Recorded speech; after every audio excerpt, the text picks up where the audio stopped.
January 19th, 2019, Joseph Lubin says, "We're big friends and fans of the SEC." He says the SEC has introduced a new construct called decentralization into their thinking, and Bitcoin and Ethereum aren't securities. They have not said the same about other tokens like XRP. Lubin claims to know the SEC is not going to find any tokens other than Bitcoin and Ether to be decentralized, dropping Hinman's name as the source of information. The SEC versus Ripple case filed in December 2020 has affected me the same way it's affected thousands of XRP holders in every corner of the world. Together, we share the same disappointment, frustration, and outrage. We've also learned, without instruction or prior example, how we could contribute to a new form of decentralized justice. This is where we uncovered the facts using social media. We've identified those that broke the law, exposed the bad actors who thought they could operate under a cloak of secrecy. The lessons learned will have a long-term effect on demanding and ensuring transparency for the future. Hey everybody, it's Eri from Tokyo. This is your cryptocurrency update from Japan, and that intro was my contribution to a timeline narrative organized by Scott, who runs the XRP Army News, and it happened about a year ago. 18 community members were assigned one of the 81 events curated by the sleuths in the XRP community. These 81 events are all assembled in a timeline called the video library, and they are all backed up with facts, mostly in the words of the people who are intertwined in this now factual Ethgate. The site is maintained by attorney John Deaton. I'm going to have a link to it in the description of this video. If you've not ever seen it, it is worth visiting. If you just want to go back and take a look at all the work that was done, it's really quite impressive. So after all, we were right. And that was confirmed after I uploaded a video onto X with Steven Nareoff replying. I asked him which SEC chair chimed in and who are the 15,000 participants in the Ethereum ICO. His answer back was a bombshell. It's what the community knew, but had never been validated by an insider. And not just any insider, but Steven was the key frontman that executed the Ethereum ICO in this back deal. Joe Grunfest, who was the former chair, yes, did assist, but don't forget, he also said that you can't solely give Ethereum the green light and ignore XRP, leaving it vulnerable and in limbo, and worst yet, told Jay Clayton not to go forward with the enforcement action in a letter, but it fell on deaf ears. The SEC is rightfully nervous. They tried to silence Steven, publicly discredit him, and even attempted to imprison him. This has been the reality for the past 4 years. He fought all the way and proved that their entire case against him was fabricated. We have the SEC, the Department of Justice, and the FBI all working together, trying to silence him. He didn't expect treasonist. That, wow, is a strong word. He gives a shout out to John Deaton, the boring sleuth, and to Mr. Huber. John Deaton has a feeling that things are about to get interesting. Steven just might know where the bodies are buried, and if he does, and he kept a copy of the map showing the location, it's about to get real interesting. Well, Steven replied, "I have a map." And John replies back, "Shite, just got real." Now, Steven's attorney posted a message to everyone. He says, "My client, Steven Nareoff, fought and won the battle of a lifetime. Steve has been advised to follow proper procedures and is fully committed to making all of his facts known at a time and manner that serves the interest of justice and the people. Stay tuned. Today, I really wanted to say hello to TAIG XRP and tell him that it was a really good day. We miss him, and I hope he's well. If you were around back in the early part of 2021, when the sleuths were in the thick of really difficult research, I think nobody worked harder for John Deaton and the XRP community than TAIG. He really brought home the receipts. When I updated my Patreons today about the shocking reply from that long format video that I uploaded, I really reflected that the fact we can upload longer format videos now that Elon Musk has taken the platform over has been a really nice change. A year ago, Wheezy put up a very short post of that video, the same video. And I think it went under the radar, and many of us either didn't see it or it just went unnoticed or maybe even forgotten. But when I did find it, it was the first time I'd seen it, and thankfully my share prompted this reply.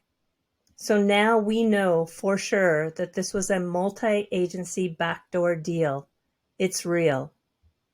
I imagine there is enough evidence that we're going to see an official investigation.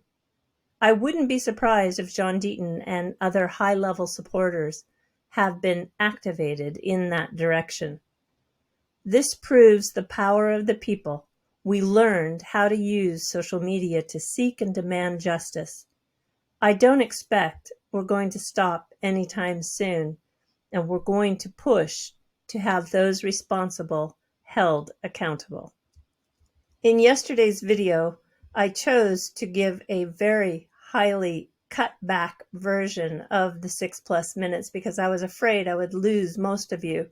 But now with this reply, I think listening to the video that I posted on X in its entirety is worth playing. So I'm going to let that take you out. And until next time, do take care. Sayonara for now. Bye-bye. But they had a problem before they met you. Oh, yeah, right. So I met with the talent about a month or so after he wrote the white paper, and the issue. He was 12 at the time? He was, yeah, well, I mean, he was out of diapers, not very far out of diapers, and he traded in his pacifier for a pen, but he was a wonder kid. He's something special. I can tell the story. He lived with me for about 6 months while we were going through the crowd sale process, on and off. But for the most part, it was kind of him and me hanging out. And one time I looked at him, I said, "What are you doing?" He was typing, and he was looking at this book. And he was typing, he was looking at this book. And he said, "Well, I'm coding." And he was coding about as fast as you could type. And I said, "Yeah, well, what's that book?" He said, "I'm learning Mandarin." And I just stared at him. I said, so he was coding and learning Mandarin at the same time. Oh my God. He's not exactly one of us. But the genius came out. The problem that they had was really a simple problem. How do we raise money in what was called a crowd sale at the time? The terminology keeps changing over the years, without going to prison. That was it. For themselves, right? Well, yeah, for me too, at that point, yeah. I'm saying, but they wanted to do a crowd sale for Ethereum. Correct. We needed to raise money, but they didn't know how to raise money because it was clear the concept of this being a security was already, that's not new law. If you want to sell something, and people had, Kickstarter comparisons and other kind of crowd sale comparisons, and there was the Jobs Act and stuff. There was all kinds of different legislation that made it clear that this was dangerous area. And so I took it upon myself to figure out a way, solely for the purpose of making the project happen, to find a way legally to get this done. And by legally, I meant really it was a structure that worked, that was legally viable, and I believe we have maybe the only solid opinion that was ever given out, because I don't think anybody's been dumb enough to probably give an opinion since then. And so we connected with a good law firm.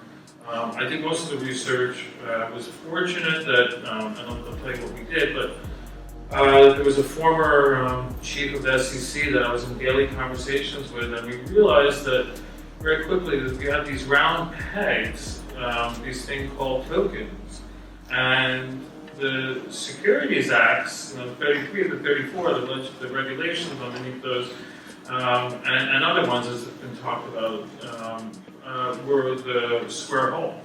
They just simply didn't fit. So we had to come up with some methodology that made sense, that we could argue, and the only way we could do it at the time was by way of analogy. And so we had to look at similar areas, and we finally honed in on this thing called functionality. And is there any functionality? And we looked at Bitcoin and said, Bitcoin doesn't really have much functionality, but it's pretty much a currency. It didn't really have much functionality. But Ether, on the other hand, did have some functionality. There was a couple of things that Ether in particular did that were, one was similar, one was unique to it. And one was that you actually needed Ether to send Ether.